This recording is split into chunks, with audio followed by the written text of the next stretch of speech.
তো আসসালামু আলাইকুম গাইস, আশা করি আপনারা সবাই অনেক বেশি বেশি ভালো আছেন। তো আলহামদুলিল্লাহ, আল্লাহর অশেষ রহমতে আমি অনেক বেশি বেশি ভালো আছি।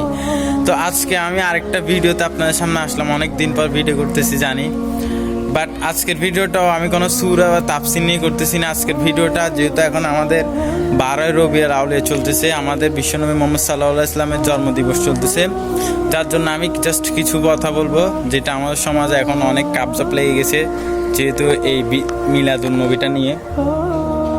তো ঈদে মিলাদুন নবী মূলত আমরা করি নবীর ভালোবাসাই। ফার্স্ট অফ অল এটাই টপিক। তো ভালোবাসা আছে বিধায় আমরা ঈদে মিলাদুন নবী উদযাপন করি। তো আমরা সবাই বলি আমরা নবীকে ভালোবাসি অনেকটাই পরিমাণ ভালোবাসি, কিন্তু বাট ভালোবাসাটা কখন পূর্ণতা পাবে জানেন?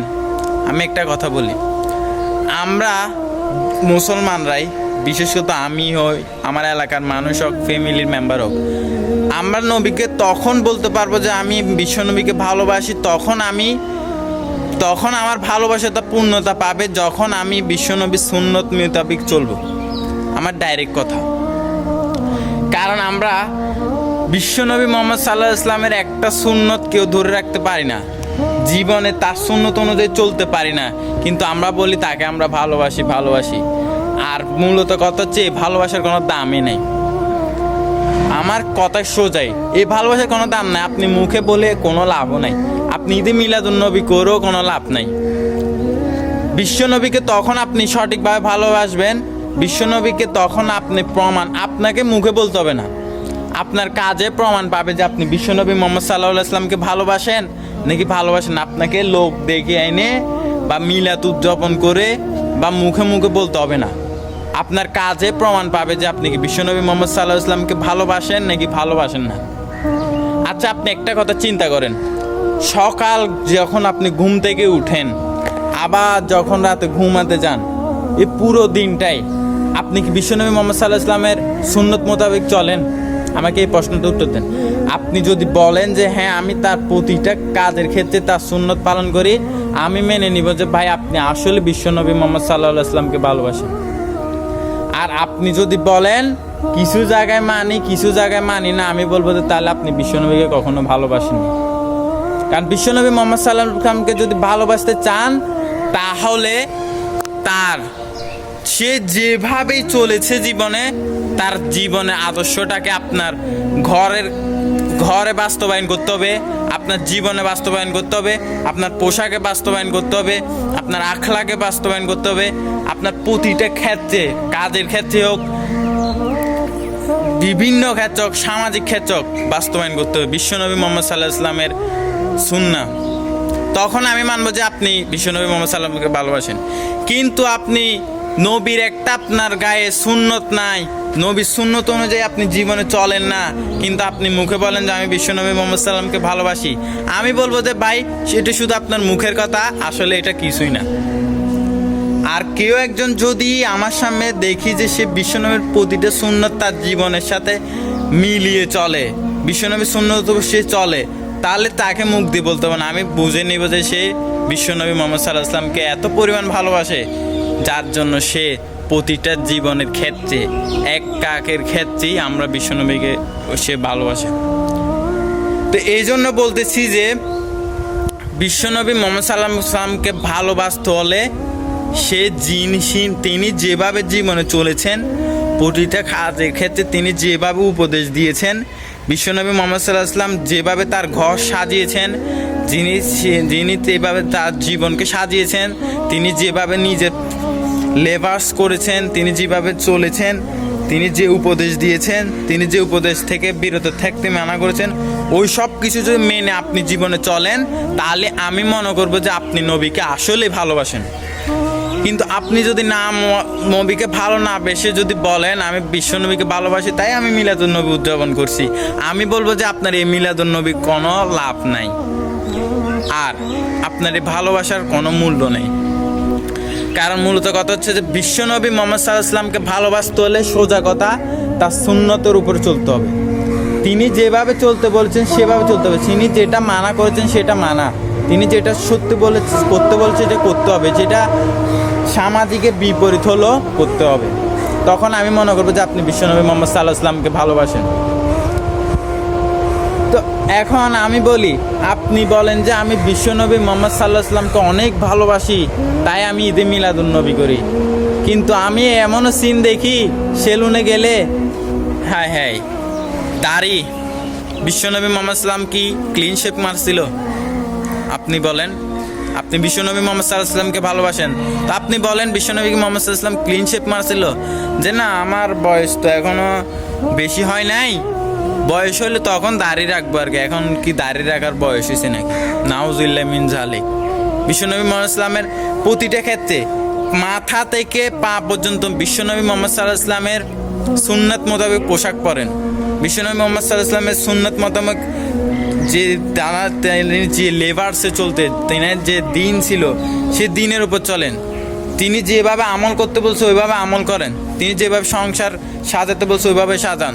তখন আমি মানবো যে আপনি বিশ্বনবী মোহাম্মদ সাল্লাল্লাহু আলাইহি ওয়াসাল্লামকে ভালোবাসেন। আপনি টাকনুর নিচে, বিশ্বনবী মোহাম্মদ সাল্লাম বলেছে যে টাকনুর নিচে প্যান্ট পরা নিষেধ ছেলেদের জন্য, কোরআনও আছে, কারণ এটা অহংকার প্রতিষ্ঠিত হয়। আপনি বলেন যে না, আমি শো পরি, আমার টাকনুর নিচে প্যান্ট না বললে হয় না, তো আপনি কিভাবে বিশ্বনবীকে মোহাম্মদ সাল্লামকে ভালোবাসেন? বিশেষ করে আমরা যুবকরা, হাই বিশেষ করে আমরা যুবকরা, এমনকি আমিও সব সময় ভয় থাকি কখন যে আমি বিশ্বনবী মুহাম্মদ সাল্লাল্লাহু আলাইহি ওয়াসাল্লামের সুন্নাত থেকে বের হয়ে যাই, না জানি শয়তানের গোলামি হয়ে যায়। আসলে আমরা মুসলিম ছেলেরা জানেন আমাদের আইডলকে জানেন, হযরত মুহাম্মদ সাল্লাল্লাহু আলাইহি ওয়াসাল্লাম। কিন্তু আমাদের আইডলকে আমরা বানিয়ে ফেলছি মেসি, রোনালদো, সালমান খান, জায়েদ খানকে, টিকটকারদেরকে। তারা যেভাবে চুলের কাটিং দেয় আমাদেরকেও দিত।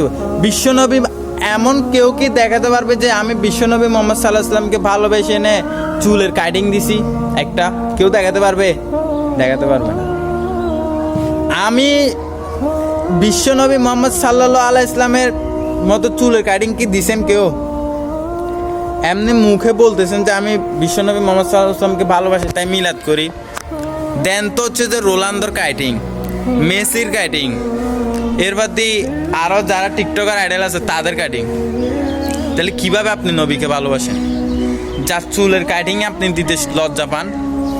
আমাদের মুসলিমদের, মুসলমান ভাইদের সবার আইডল, সুপারম্যান, হিরো, রাষ্ট্রনায়ক, যত কিছু আছে সব একজন। তিনি কে বলেন তো? বিশ্বনবী মোহাম্মদ সাল্লাল্লাহু আলাইহি ওয়াসাল্লাম। তার চুল মোবারক থেকে পা মোবারক পর্যন্ত যেভাবে তিনি চলেছেন, যেভাবে তিনি কাটিং দিয়েছেন, যেভাবে সাজিয়েছেন, আমাদেরকেও সেভাবে সাজাতে হবে। যদি আমরা সাজাতে পারি এবং তিনি যেটা মানা করেছেন সেটা মানা, যেটা করতে বলছেন করি, তখন আমরা বলতে পারবো যে আমরা বিশ্বনবী মোহাম্মদ সাল্লাল্লাহু আলাইহি ওয়াসাল্লামকে ভালোবাসি। তার আগে আমরা বলতে পারবো না। এই ঈদে মিলাদুন্নবী করে আমরা বলবো আমরা বিশ্বনবীকে ভালোবাসি, কিন্তু আমরা সেলুনে গিয়ে ক্লিন শেপ মারি। তার আসলে সত্যি কথা হচ্ছে যারাই ক্লিন শেপ মারে, এই দাড়ি কেটে ফেলে, তারা শুধু দাড়ি কাটে না, নবীর সুন্নতকে জবাই করে দেয়। এটা সত্যি কথা। যুবক হোক বা বৃদ্ধ হোক, দাড়ি রাখা হচ্ছে যে আমার নবীর সুন্নত। তো যারাই দাড়ি কাটেন সেলুনে গিয়ে ইয়াংম্যান হওয়ার জন্য, সুন্দর দেখার জন্য, আমরা বলি তো আপনি তো দাড়ি কাটেন না, আমি তো দেখি তো আপনি নবীর সুন্নত কাটেন। বিশেষ করে আমরা যুবকরা বলো যে আমি নবীকে অনেক ভালোবাসি, কিন্তু তোমার আমি দেখি রোডে বাইটটা ফ্যান নিয়ে ঘুরো। বাইটটা ফ্যান কিনতে এখন স্টাইল, কি স্টাইল? কারণ এখন ইহুদি তারা দেখতেছে যে বাইটটা ফ্যান খুব একটা টি শার্ট পরলো অনেক জোশ লাগতেছে, তাই আমরা যুব সমাজের ছেলেরাও, আমরা মুসলমান ছেলেরাও সে স্টাইল ফলো করে। বিশ্বনবী মোহাম্মদ সাল্লাল্লাহু আলাইহি ওয়াসাল্লামকে বাইটটা ফ্যান পরে ঘুরছিল কোনোদিন? নাউজুবিল্লাহ মিন যালিক। তিনি এমন সতর ডাকতেন, তিনি ছোট থেকে এমন সতর ডেকেছেন যে বলার বাইরে। এমন একটা ঘটনা আছে, আমি হাদিসটা বলতেছি না, ভিডিও অনেক লম্বা হয়ে গেছে এই জন্য, যাই ছোটোখাটো বলি। তো ছেলেদের সতর কতটুকু? কোমর থেকে আঁঠু পর্যন্ত। তো সেই জায়গায় আপনি যদি একটা বাইটটা ফ্যান ওগুলো পরেন ফুটবল খেলার, ওগুলো পরে আপনি রোডে ছেলে হয়ে ঘুরেন, আপনি মনে করেন যে আপনি বিশ্বনবীকে ভালোবাসেন? এসব কিছু বাদ দেন। বিশ্বনবী মুহাম্মদ সাল্লামের সকাল ঘুম থেকে উঠা পর্যন্ত রাতে ঘুমানো পর্যন্ত যেভাবে তিনি দিনে চলতেন ওই জিনিসগুলো দেখেন, হুজুরদের থেকে নেন, দরকার হলে তার জীবনী পড়েন। এমনি তো এমবি পড়েন অনেক টাকা এদিক দিয়ে উড়ান, একটা বিশ্বনবী মুহাম্মদ সাল্লামের বই কিনেন, না পারলে মোবাইল থেকে দেখেন, ক্রোম শরীফ থেকে দেখেন, না পারলে হুজুরদের থেকে নেন, আলেম ওলামাদের থেকে নবী সুন্নত জেনে সেই অনুযায়ী আমল করুন। নবী সুন্নত আপনার পুরো শরীরে চুল থেকে নখ পর্যন্ত নেন, তখন আপনি মুখে বলা লাগবে না যে আমি নবীকে ভালোবাসি, আপনাকে দেখে মানুষ এমনি চিনে যাবে যে আপনি নবীকে ভালোবাসেন। এর মাধ্যমে আমরা নবীকে ভালোবাসি প্রমাণ দিতে পারি তার সুন্নত অনুযায়ী। আমরা কয়জন বা নবীর সুন্নত এখন পালন করি? আর আমরা মনে করি কি নবীর সুন্নত শুধু কি আমার পোশাক আশাক আর চুল কাটা, আসলে তা না। ঘরও নবীর সুন্নত অনুযায়ী চলতে হবে, ঘর রাষ্ট্র নবীর সুন্নত অনুযায়ী চলতে হবে, সমাজও নবীর সুন্নত অনুযায়ী চলতে হবে। তখন আমরা বলতে পারবো যে হ্যাঁ আমরা বিশ্বনবী মুহাম্মদ সাল্লাল্লাহু আলাইহি ওয়াসাল্লামকে ভালোবাসি। তখন বলাই লাগবে না, বললাম না মুখে না, কাজে করে দেখাইতে হবে। কাজে প্রমাণ পাবে যে কি আপনি বিশ্বনবী মুহাম্মদ সাল্লাল্লাহু আলাইহি ওয়াসাল্লামকে ভালোবাসেন নাকি ভালোবাসেন না। তাই এই জন্য বলি যে আমরা যুবকরা যারা আছে, বিশেষ করে আমি চেষ্টা করবো ইনশাআল্লাহ নবীর সুন্নত প্রতিটা ক্ষেত্রেই পালন করতে। তাহলে বোঝা যাবে আমি কি বিশ্বনবী মুহাম্মদ সাল্লাল্লাহু আলাইহি ওয়াসাল্লামকে ভালোবাসি কি বাসি না। এই বিধে আমি যদি নবীর একটা সুন্নত যদি পালন না করি, নবীর সুন্নত যদি আমার জীবনে যদি আমি না সাজাই, আমি ঈদে মিলাদুন নবী করলাম, জুলুসের দিন যদি আমি রোডে হাঁটলাম, হ্যাঁ নবীর পতাকা ব্যানার নিয়ে হাঁটলাম, কোনো লাভ নেই। এই ভালোবাসার কোনো দাম নাই। ভালোবাসা তখনই পূর্ণতা পাবে, ভালোবাসা তখনই সত্যি হবে যখন বিশ্বনবী মুহাম্মদ সাল্লাল্লাহু আলাইহি ওয়াসাল্লামের প্রতিটা কথা, প্রতিটা সুন্নত, প্রতিটা আদেশ, প্রতিটা যেটা নিষেধ করেছেন সেটা আপনার জীবনে মেনে প্রতিটা মুহূর্ত সাজিয়ে চলবেন। তখন আপনাকে বোঝা যাবে যে আপনি বিশ্বনবীকে ভালোবাসেন। এর আগে কোনো ভালোবাসা নাই। আর কি মনে করছেন বিশ্বনবী মুহাম্মদ সাল্লাল্লাহু আলাইহি ওয়াসাল্লাম যে সুন্নতগুলো দিয়েছেন এগুলো কি নিজের মন গড়া? না, আল্লাহর পক্ষ থেকে যেটা আদেশ আসছে বিশ্বনবী মুহাম্মদ সাল্লাল্লাহু আলাইহি ওয়াসাল্লাম সেটাই তার বান্দাদের তার উম্মতদের মাঝে ছড়িয়ে দিয়েছে। আর একটা কথা মনে রাখবেন, বিশ্বনবী বলে গেছে শেষ জামানায় তার সুন্নতকে ধরে রাখা অনেক কষ্টকর হবে, কিন্তু যে ব্যক্তি তার একটা সুন্নত যদি একটা সমাজে কায়েম করে সে 50 জন শহীদ মৃত্যুর সমান সওয়াব পাবে। সুবহানাল্লাহ, অফার। তো এই যুগে আসে নবীর সুন্নতটাকে আমাদের আবার কায়েম করতে হবে। আপনারা বিশেষ করে নবীর সুন্নতের বইগুলো পড়েন, বই না কিনতে পারলে মোবাইল থেকে দেখেন, না পারলে মোবাইলও না থাকলে আপনারা আলেম ওলামাদের থেকে নেন, নিয়ে বিশ্বনবী মুহাম্মদ ইসলামের জীবনী পড়েন। বিশ্বনবী ইসলামের সকাল ঘুম থেকে উঠে রাত পর্যন্ত কিভাবে সুন্নত অনুযায়ী চলতো সেটা দেখেন। ইনশাল্লাহ আমিও চেষ্টা করব আমল করার, এখন আপনারাও চেষ্টা করবেন। দেখেন, যদি আমরা সকাল ঘুম থেকে রাত ঘুম পর্যন্ত যদি বিশ্বনবী মুহাম্মদ ইসলামের সুন্নত অনুযায়ী যদি আমল করতে পারি, তাহলে কিন্তু বলা লাগবে না যে আমরা বিশ্বনবী মুহাম্মদ ইসলামকে ভালোবাসি।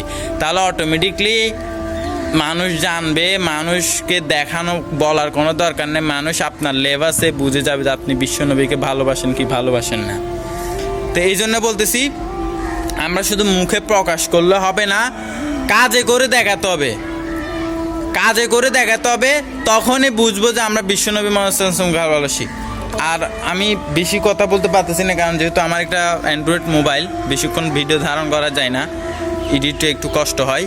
তো আমি জাস্ট এতটুকু বলছি, নেক্সট ভিডিও আমি এই টপিকেই আনবো ইনশাল্লাহ।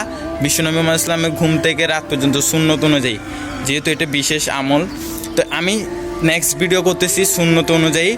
ততক্ষণ সবাই ভালো থাকবেন। আর যদি আমার কোনো কথা ভুল হয়ে থাকে তখন আমার ভুলটাকে ধরিয়ে দিবেন, সবার কাছে অনুরোধ। আর সবাইকে ভালো থাকবেন, সুস্থ থাকবেন। ইনশাল্লাহ নেক্সট ভিডিওতে আপনাদের সাথে আবার দেখা হবে। তো ততক্ষণ ভালো থাকবেন, সুস্থ থাকবেন।